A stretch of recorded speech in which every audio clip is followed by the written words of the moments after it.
نحمدہ و نصلی علی رسولہ الکریم اما بعد اعوذ باللہ من الشیطان الرجیم بسم اللہ الرحمن الرحیم یا ایہا الذین آمنوا قوا انفسکم و اہلیکم نارا وقودها الناس والحجارہ صدق اللہ العظیم۔ حضرات، پہلے میں آپ حضرات کو ایک خوشخبری سنا دوں کہ آپ کے ہاں جو مادر علمی ہے مدرسہ نظامیہ امان العلوم،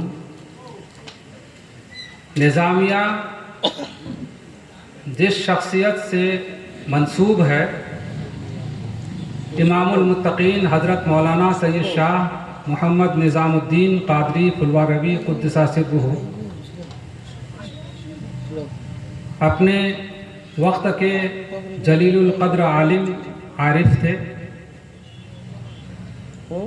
ان کی ایک شاہکار تصنیف مسئلۃ المصافحہ بہت پہلے شائع ہوئی تھی،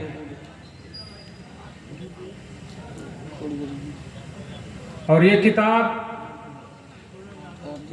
حضرت عمدۃ المتوکلین مولانا سید شاہ ہلال احمد قادری رحمۃ اللہ علیہ کے والد بزرگوار حضرت مولانا سید شاہ عین احمد قادری رحمۃ اللہ علیہ کی حیات میں چھپی تھی۔ مسئلۃ المصافحہ رسالہ مختصر تھا، مگر ابھی موجودہ صاحب سجادہ ہمارے اور آپ کے سرپرست اعلیٰ شیخ و مربی سیدی و سندی جناب حضور مولانا سید شاہ محمد آیت اللہ قادری مدظ اللہ العالی ودامت برکاتہم نے اسی کتاب پر تخریج اور تحشیہ کا کام کیا ہے، یعنی پہلے بزرگان دین جو کتاب لکھتے تھے تو ان کی بات دلیل ہوا کرتی تھی، وہ جو لکھ دیتے تھے لوگ بلا چون و چرا اس کو تسلیم کر لیتے تھے۔ لیکن اب دور آیا ہے حوالے کا، دلیل کا، کہ آپ یہ بات کہہ رہے ہیں تو دلیل کیا ہے، حوالہ کیا ہے، کون سی حدیث ہے، حدیث نمبر کیا ہے، کس کتاب کی حدیث ہے، کس صفحے پر درج ہے، کس باب میں درج ہے۔ ابھی دور حوالے کا ہے، تو موجودہ دور کی مناسبت سے جناب حضور مدظ اللہ العالی نے اس کی تخریج فرمائی، یعنی ان تمام روایتوں میں اور تمام حدیثوں میں حوالہ قائم کیا۔ جتنی حدیثوں سے صاحب کتاب نے حوالہ دیا ہے، جتنی حدیثوں کا ذکر فرمایا ہے، ہر حدیث کا حوالہ دیا ہے کہ یہ حدیث کس کتاب میں ہے، کس صفحے پر ہے۔ اور دوسری چیز، اس میں حاشیہ کا اضافہ کیا ہے۔ کسی لفظ کا معنی سمجھ میں نہیں آ رہا تھا تو جناب حضور مدظ اللہ العالی نے اس کا معنی لکھ دیا، یا جو روایت ہے اس روایت کی پوری حدیث وہاں پر درج نہیں تو جناب حضور مدظ اللہ العالی نے پوری حدیث بیان کی، پوری حدیث لکھی، تو اس میں حاشیہ قائم کیا۔ اور یہ کتاب مصافحہ پر ہے۔ مصافحہ میں خاص طور پر عصر اور فجر کی نماز کے بعد جو مصافحہ کیا جاتا ہے مساجد میں، نماز سے فارغ ہونے کے بعد مقتدی حضرات جو مصافحہ کرتے ہیں امام سے، تو یہ مصافحہ کرنا صحیح ہے یا نہیں؟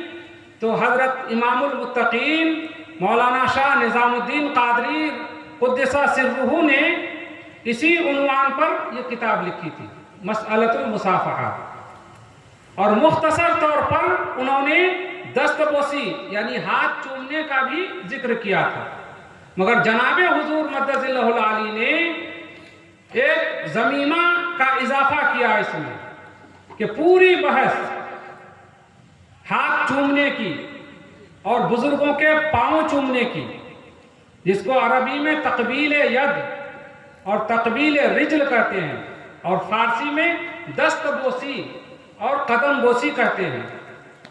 بزرگان دین کی قدم بوسی اور بزرگان دین کی دست بوسی حدیث سے ثابت ہے، اور ایک حدیث نہیں، انیک حدیثیں ہیں، بہت سی روایتیں ہیں۔ تو جناب حضور مدث اللہ العالی نے دست بوسی اور قدم بوسی پر ایک ضمیمہ لکھا جو بہت ہی مستند ہے، اور مستند کتابوں کا حوالہ اس میں درج ہے، اور نہایت قیمتی کاغذ اور طباعت بہت خوبصورت اور دیدہ زیب ہے۔ ابھی یہ کتاب شائع ہو کر منظر عام پر آئی، اور میں آپ حضرات کی خدمت کے لیے روانہ ہوا، تو میں نے 10 کاپیاں اس کی یہاں حاضر کی ہے، ساتھ لایا ہوں میں، اس لیے آپ حضرات میں سے جس کو لینا ہو وہ یہ کتاب 170 روپیہ ہدیہ ہے، اس کا 170 روپیہ دے کر یہ کتاب لے سکتے ہیں، اور بہت اہم کتاب ہے، خاص طور پر فجر اور عصر کے بعد مصافحہ کرنے میں، اور بزرگوں کی دست بوسی اور قدم بوسی کے باب میں یہ بہت مستند کتاب ہے۔ اس کتاب کا ہر آدمی کے پاس رہنا اس کے علم میں اضافے کا باعث ہے۔ تو جن حضرات کو لینا ہو وہ حضرات ادھر لے لیں یا بعد میں لے لیں، ادھر۔ آئیے، تقریر تو ماشاءاللہ بہت جامع اور معنی تقریر ہوئی، جو ہم سے زیادہ آپ کی سمجھ میں آئی ہوگی۔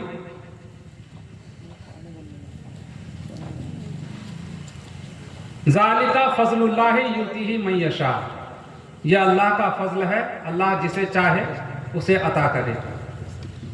بولنے کا ملکہ اللہ تبارک و تعالیٰ نے دیا ہے حضرت مفتی کتاب الدین صاحب کو، بہترین پرمغز اصلاحی بیان آپ نے سماعت کیا۔ اب میری تقریر کی ضرورت نہیں تھی، مگر چونکہ خدمت کے لیے آیا ہوں تو خدمت کرنا اپنا فرض ہے۔ اب جہاں تک ہو سکے میں آپ کی خدمت کرنے کی بھرپور کوشش کر رہا ہوں،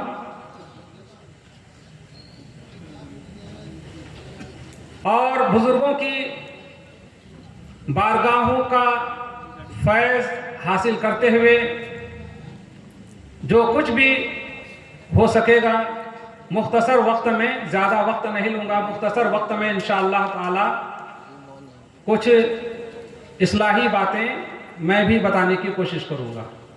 ایک بار درود پاک پڑھیے، اللہم صلی علی سیدنا محمد النبی الامی وعلی آلہ واہل بیتہ واصحابہ وبارک وسلم وصلی وسلم علیہ وآلہ اجمعین۔ آج کا جلسہ میرے حساب سے بہت کامیاب رہا،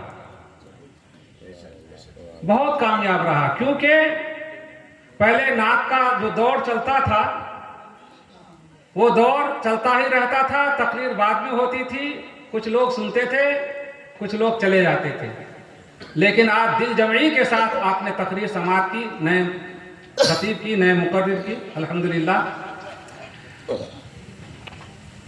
اب تقریر کے بعد پھر دور آپ کا شروع ہوگا، نعتیہ دور، نعتیہ مشاعرہ کی کہیے، جتنی دیر تک آپ سننا چاہیں گے یہ حضرات آپ حضرات کو سناتے رہیں گے۔ میں نے قرآن کریم کی جو آیت کریمہ تلاوت کی ہے، اس میں اللہ تعالیٰ نے ارشاد فرمایا، اے ایمان والو، تم اپنے کو اور اپنے اہل و عیال کو جہنم کی آگ سے بچاؤ، جس کا ایندھن انسان اور پتھر ہے۔ اللہ تبارک و تعالیٰ نے اپنے آپ کو بھی بچانے کا حکم دیا اور اپنے اہل و عیال کو بھی بچانے کا حکم دیا۔ ایسا نہیں کہ آدمی صرف اپنی فکر کرے اور دن رات اللہ تعالیٰ کی عبادت میں مصروف رہے، اپنے بال بچوں کو آوارہ گردی کے لیے چھوڑ دے، اپنے بال بچوں کو کچھ نہ پوچھے، اپنے بال بچوں کی کوئی فکر نہ کرے، ایسا نہیں ہے۔ اللہ تبارک و تعالیٰ نے اپنے ساتھ ساتھ اپنے بال بچوں کو بھی جہنم سے بچانے کا حکم دیا ہے کہ خود کو بھی بچاؤ اور اپنے بال بچوں کو بھی بچاؤ، اپنے اہل و عیال کو بھی بچاؤ۔ ایک بات ہے یہاں کہ اللہ تعالیٰ نے بچانے کے لیے کہا، اور کس سے بچانے کے لیے کہا؟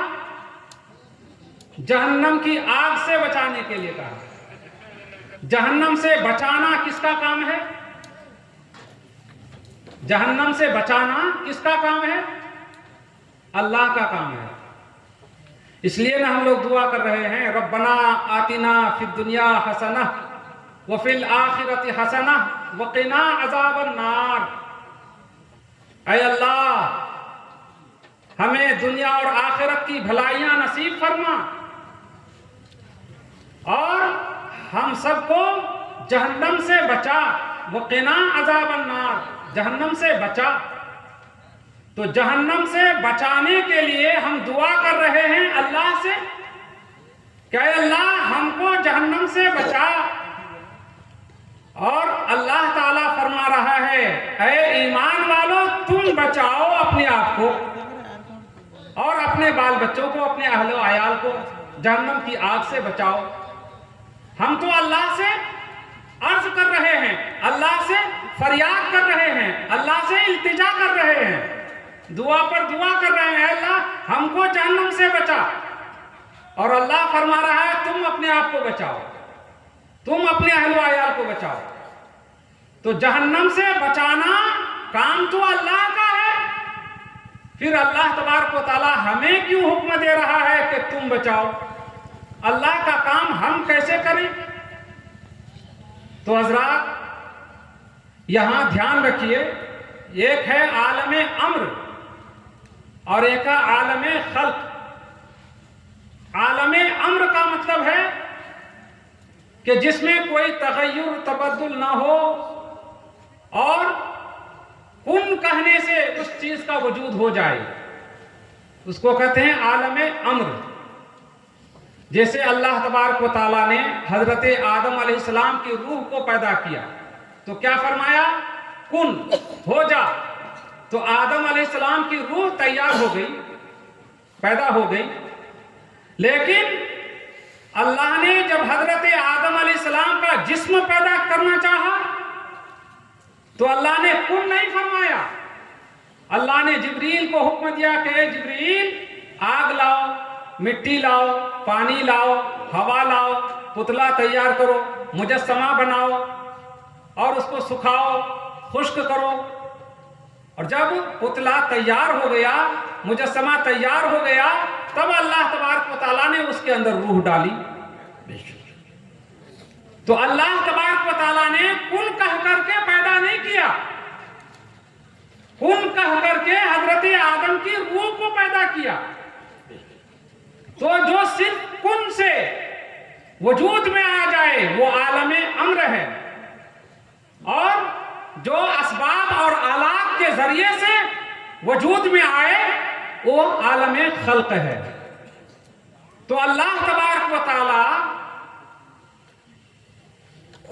جو جہنم سے بچانے والا ہے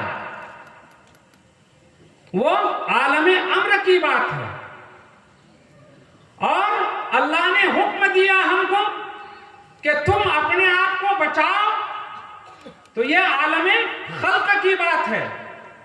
یعنی یہاں ذرائع اور وسائل اور اسباب کو استعمال کرنا ہوگا۔ مطلب یہ ہے کہ تم اپنے آپ کو جہنم کی آگ سے بچاؤ، یعنی جہنم سے بچانے کے لیے اسباب تلاش کرو، اپنے آپ کو جہنم سے بچانے کے لیے ذرائع تلاش کرو، اپنے آپ کو جہنم سے بچانے کے لیے سامان مہیا کرو۔